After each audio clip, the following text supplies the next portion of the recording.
लूट मची है, लूट मची है, गरीबों के घर में लूट मची है। मैं ऐसा इसलिए कह रहा हूं क्योंकि बिहार में चल रहे चुनावी लूट से पर्दा उठ चुका है। मीडिया रिपोर्ट्स में खुलासा किया गया है कि किस प्रकार से बिहार में कोई वोट लूट रहा है तो कोई नोट लूट रहा है। किसी को अपनी सरकार बचाने के लिए लूट करनी पड़ रही है तो किसी को अपनी सरकार बनाने के लिए लूट करनी पड़ रही है। नमस्कार, मैं हूं प्रशांत पांडे और आप देख रहे हैं द सोशल डाइस।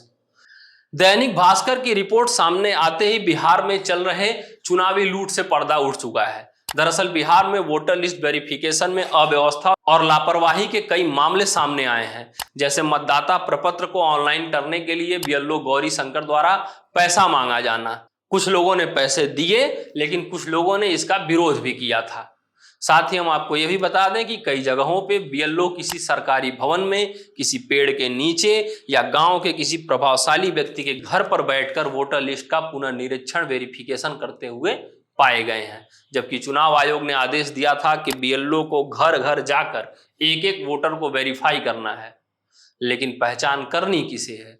ये तो बस कोटा पूर्ति कर रहे हैं। इन्हें तो बस लूट का एक जरिया मिल गया है, पैसा कमाने का एक मौका मिल गया है। इसीलिए किसी से 20 रुपए तो किसी से 40 रुपए मांगे जा रहे हैं। जबकि चुनाव आयोग ने मतदाता प्रपत्र का भरने के लिए, वोटर वेरिफिकेशन का ये फॉर्म भरने के लिए कोई भी फीस नहीं रखी है। लेकिन फिर भी ये अवैध वसूली धड़ल्ले से खुलेआम चल रही है।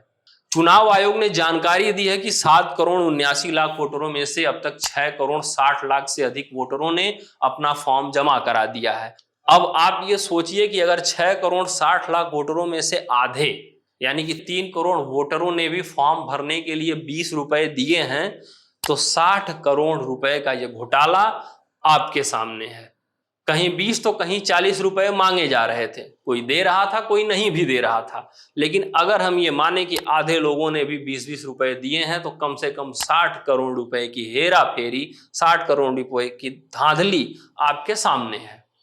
अब आप ये अगर सोचते हैं कि सिर्फ 20 रुपए ही तो मांगे थे तो आप ये भी सोचिए कि वो 20 रुपए बढ़कर कितने करोड़ हो चुके हैं। इतने पैसे न हमने आपने कभी देखे हैं एक साथ और न ही हम इतने पैसों के बारे में एक साथ सोच सकते हैं। लेकिन अब हमें सोचना पड़ेगा क्योंकि वोटर लिस्ट वेरिफिकेशन के नाम पर चल रही इस धांधली को रोकने की जिम्मेदारी कहीं न कहीं हमारी भी है।